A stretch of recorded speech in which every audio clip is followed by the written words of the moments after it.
हाँ देखिए बेटा, एरर एनालिसिस एंड मेजरमेंट, तो इम्पोर्टेंट टॉपिक है, मेन एडवांस दोनों का। ठीक है। तो लैब में जो आप डेटा लेते हैं, देखिए क्या क्वेश्चन, रिपीटेड ऑब्जर्वेशन इन एक्सपेरिमेंट गिव वैल्यूज। ये आपकी वैल्यूज निकाली आपने किसी चीज की, 1.29, 1.33, 1.34, 1.32, 1.36, 1.30, 1.33। ठीक है, क्योंकि कोई भी क्वांटिटी आप एक्सपेरिमेंट करके अगर निकालेंगे तो केवल एक वैल्यूज नहीं निकालते बेटा उसके, ठीक है ना, बहुत सारी वैल्यूज निकालते हैं और इसका एवरेज वैल्यूज की रिपोर्ट करते हैं बेसिकली। ठीक है, अब आप इसकी रिपोर्ट क्या करेंगे, एवरेज वैल्यू रिपोर्ट करेंगे, लेकिन उसके साथ साथ आप एक एरर टर्म और रिपोर्ट करनी होती है आपको। वो आप कैसे निकालेंगे वो मैं बता रहा हूँ आपको। ठीक है। तो सबसे पहले तो आप क्या करेंगे, इन सारे डेटा का मीन ले लेंगे आप इसका। ठीक है, तो मैं उसको बोल रहा हूँ एक्स वैल्यूज है, मान लो ये अननोन की वैल्यू निकाली है, और आप फिर क्या निकालेंगे, एक्स मीन निकालेंगे। एक्स मीन कैसे निकालेंगे? ठीक है, इससे आपको फाइनल रिपोर्ट में आप क्या लिखेंगे ना, रीडिंग, वो बता। हाँ बिल्कुल, 1 2 3 4 5 6 7 8, इन सब का एवरेज आ रहा होगा आपका 1.3275 आ रहा होगा। ठीक है। और आप उसको, क्योंकि इसमें भी पॉइंट के बाद 2 डिजिट तक हैं, तो आप उसको राउंड ऑफ करके क्या बोलेंगे, 1.33 बोलेंगे, तो ये एवरेज वैल्यू रहेगी बेटा। ठीक है। सबसे पहले आपने क्या निकाल दी, मीन वैल्यू निकाल दी। क्लियर है, यहाँ तक तो दिक्कत नहीं है किसी को भी। सबसे पहले आपने निकाल दी मीन वैल्यू, निकाल दी आपने, सम डिवाइडेड बाई 1 2 3 4 5 6 7 8, तो कितना आ गया, 1.3275 आ गया। राउंडिंग ऑफ करके क्या बोलेंगे, 1.31 बोलेंगे। अब हर मेजरमेंट, हर एरर में जो भी रीडिंग्स आई है, ठीक है, हर वैल्यू की आपको एरर निकालनी है। तो डेल्टा x1, अब ये जो मीन वैल्यू आएगी इसको हम as a true value treat करेंगे। ठीक है। और एरर हमेशा कैसे निकालते हैं बेटा, एरर निकालते हैं आपकी रीडिंग माइनस ट्रू वैल्यू, ध्यान रखिए, इससे अपने आप साइन के साथ एरर आ जाती है। कैसे निकालते हैं error, error reading minus true value. अगर पॉजिटिव आएगी तो मतलब रीडिंग ज़्यादा आ रही है, नेगेटिव आ गई है तो मतलब रीडिंग जो ट्रू वैल्यू से क्या है, कम है। तो या तो आपको ट्रू वैल्यू गिवन हो प्रॉब्लम में कि इसकी ट्रू वैल्यू इतनी है, तो फिर आप एरर निकालने में ट्रू वैल्यू की जगह वो रिप्लेस कर देंगे। ठीक है, अगर ट्रू वैल्यू गिवन नहीं है तो आपके जो मीन वैल्यूज हैं इन सब की, वही आपकी क्या कहलाएगी, ट्रू वैल्यू कहलाएगी। ठीक है। तो पहले वाले की रीडिंग लिखिए, क्या आ रही है आपकी, डेल्टा x1 कितना आ रहा है, रीडिंग कितनी है, 1.29 माइनस 1.33। तो आप इन सबको निकालते जाएंगे, कितना आएगा, -0.04 आ जाएगा। इसी तरह से आप डेल्टा x2 निकालेंगे सेकंड रीडिंग की, 1.33 माइनस 1.330 आ गई आपकी। डेल्टा x3 निकालेंगे आप, कितनी आ गई, 1.34 माइनस 1.33, 0.01 आ गई। ठीक है। इस तरह सारी रीडिंग्स की 1 2 3 4 5 6 7 8, डेल्टा x8 तक आप निकाल लेंगे। ठीक है। अब आपको निकालनी है, तो आपकी एब्सोल्यूट एरर है, इंडिविजुअल एब्सोल्यूट एरर है, ये क्या बोलेंगे इसको आप, एब्सोल्यूट एरर। ठीक है ना, इसको बोला जाएगा किसी भी रीडिंग की एब्सोल्यूट एरर, एरर ही है। ठीक है ना, किसी भी रीडिंग की, पहली रीडिंग की एब्सोल्यूट एरर बताओ, सेकंड रीडिंग की बताओ, थर्ड रीडिंग की बताओ। ठीक है, तो ये एब्सोल्यूट एरर है। अब इनकी मीन एब्सोल्यूट एरर कितनी होती है वो देखिए आप। मीन एब्सोल्यूट एरर, तो आपसे पूछा जाए इस डेटा का फाइनल रिपोर्टिंग क्या होगी, या इसमें मीन एब्सोल्यूट एरर कितनी होगी, या इसकी रिलेटिव एरर कितनी होगी, परसेंटेज एरर कितनी होगी, वो मैं आपको बता रहा हूँ। तो बेसिकली 3 टाइप की एरर पूछता है अपन से, mean absolute error, relative error और परसेंटेज एरर, तो ये तीनों मेनली समझनी है आपको। ठीक है। तो मीन एब्सोल्यूट एरर कितनी आ जाएगी, देखो मीन एब्सोल्यूट एरर, क्या करोगे, मीन एब्सोल्यूट एरर निकालने के लिए आप सम divided by number of term, सारी एरर का सम कर दोगे, और इसमें एक चीज ध्यान रखनी है, सब में मॉड लेके ऐड करना है आपको ये। ठीक है ना, ये सारी चीजें आपको क्या करनी है, मॉड लेके ऐड करनी है। ये वाली जो मीन एब्सोल्यूट एरर निकालोगे, आपको सारी एरर्स का मॉड, -0.04 को भी क्या लोगे, 0.04 लोगे। ठीक है। और divided by number of terms, कितनी टर्म्स है, 1 2 3 4 5 6 7 8, 8 से डिवाइड कर दोगे। ठीक है ना, तो इसमें अगर आप ऐसा करोगे तो आपकी जो वैल्यू आएगी कितनी आएगी, 0.0175 आएगी, जिसको आप क्या बोल सकते हो, 0.02 बोल सकते हो।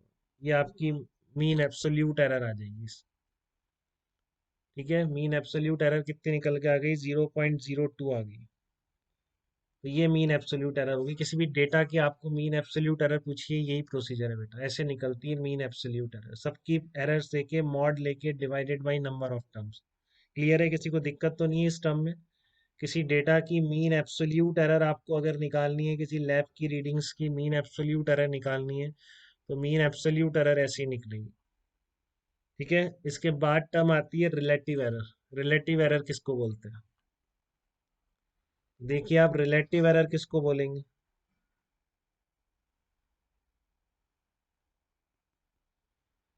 रिलेटिव एरर क्या होती है? देखो, रिलेटिव एरर का मतलब है आपका,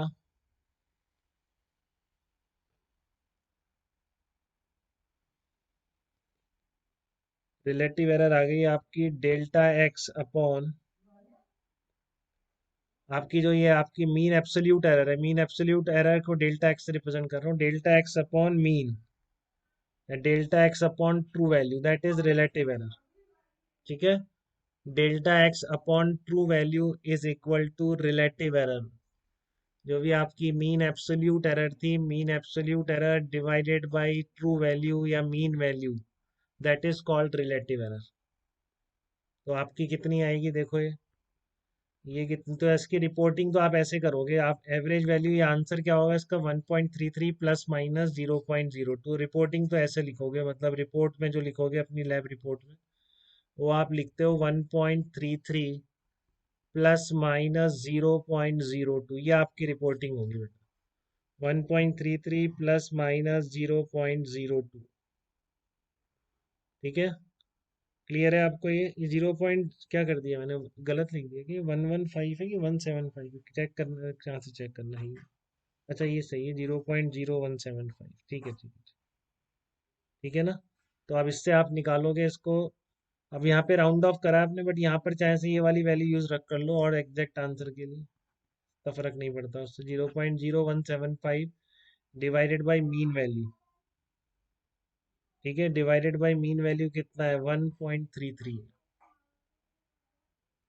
तो कितना आ जाएगा आपके, देख लो, ये 0.0175 डिवाइडेड बाई 1.33, 0.013। ये आ जाएगा 0.013 आ रहा है। 0. हाँ वो आप देख लो, उससे इतना फर्क, इनके राउंड ऑफ करने का कोई रूल भी नहीं, कितना भी कर सकते हैं। हाँ, 0.015 आ रहा है ना राउंड ऑफ वाली को यूज करने से। हाँ, तो आप इसको बोल दो बस, ये आ जाएगा आपको, बिना राउंड ऑफ के यूज करने से आ रहा है 0.01315। ठीक है, तो ये रिलेटिव एरर हो जाएगी बस आप। ठीक है ना, mean upon mean, average upon जो आपका डेल्टा एक्स आया है, mean absolute error divided by true value. ठीक है, अब इसमें वो कंफ्यूज नहीं करता बेटा, इसका कोई मतलब जितने पॉइंट के बाद आपको ये उतने point में answer करना है। ठीक है ना, इसमें कोई इतना रूल नहीं है। जब स्पेशली वो बस आंसर वो सिग्निफिकेंट फिगर्स में एक्सप्रेस करने को कहता है, तो कैलकुलेशन के बाद कोई रिजल्ट आ रहा होता है, उसको सिग्निफिकेंट फिगर्स में एक्सप्रेस करना। ठीक है, तो वो रूल दे रखे हैं एनसीईआरटी में, वो पढ़ लेंगे आप, बहुत सिंपल है। ठीक है ना, सिग्निफिकेंट फिगर्स में एक्सप्रेस करना है तो वो अपने आप ही दिख जाता है वो अलग से। तो आपको रिलेटिव एरर कितनी आ रही है, 0.0135 आ रही है।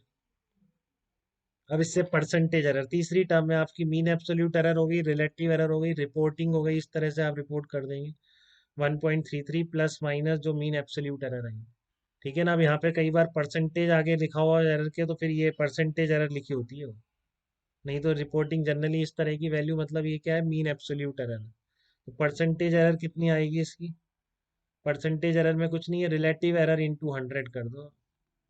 ठीक है, परसेंटेज एरर में क्या करोगे, रिलेटिव एरर इंटू 100 कर दीजिए, तो आपकी परसेंटेज एरर आ जाएगी। तो 0.0135 इंटू 100 कर दीजिए, आप कितनी आ जाएगी, 1.31% आ जाएगी, 1.3% जो भी आप।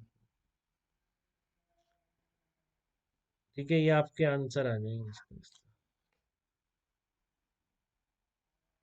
क्लियर है आपको ये चीज? तो तीन एरर से बेटा, मीन एब्सोल्यूट एरर मतलब होगा, आप सारी वैल्यूज का एवरेज लेके डिवाइड कर दो, सारी वैल्यूज की रिलेटिव एब्सोल्यूट एरर के मॉड का। ठीक है ना, जो जो भी आपकी रीडिंग से, हर रीडिंग की आपने एरर निकाली है, और उसका मॉड लेके divided by number of readings, क्या मिल जाएगी? मीन एब्सोल्यूट एरर मिल जाएगी। ठीक है। और जो आप रिपोर्टिंग आप इस तरह से करेंगे 1.33 प्लस माइनस 0.02। रिलेटिव एरर कैसे मिलेगी? रिलेटिव एरर निकालने का तरीका है आपकी, जो भी आपकी मीन एब्सोल्यूट एरर आई है उसको टू वैल्यू से डिवाइड कर दो, वो आपकी रिलेटिव एरर कहलाती है। उसको 100 से मल्टीप्लाई कर दिया तो वो आपकी क्या कहलाती है? परसेंटेज एरर कहलाती है। ठीक है। तो ये डेटा के बेस पर तीनों कैसे निकालेंगे, सब में यही प्रोसीजर है, कैसा भी डेटा हो सबका स्टैंडर्ड प्रोसीजर है, इसी तरह से फॉलो करते हैं। ठीक है। अब मैं आपको बताता हूँ कि